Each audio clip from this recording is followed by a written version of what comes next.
Hey, welcome to Kiddies Gospel. This gospel is brought to you by Every Home for Christ, Nigeria Northeast. Today we will be doing a brief recap on our prior lessons on Esther. A long time ago in Persia, there lived a sweet and brave girl named Esther. She was raised by her loving cousin Mordecai, who taught her to trust God.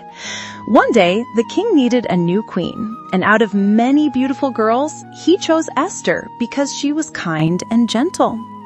But in the palace lived a proud man named Haman.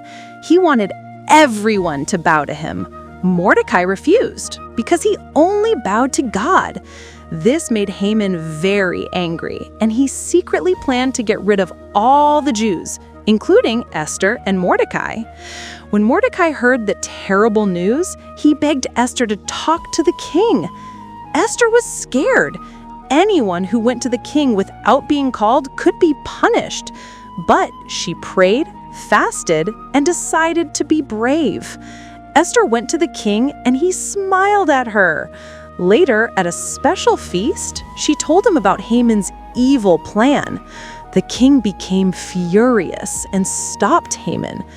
Because of Esther's courage, her people were saved. Esther teaches us that God can use anyone, big or small, to do something brave and wonderful.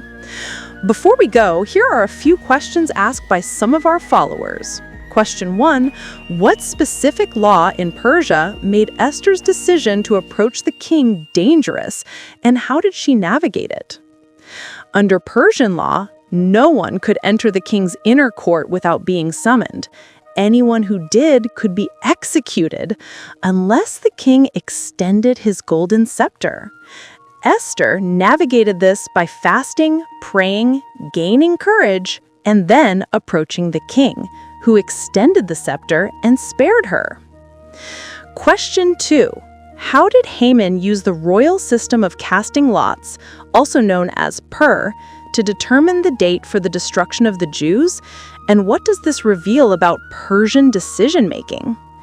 Haman cast pur, similar to rolling dice, to select a lucky day for the destruction.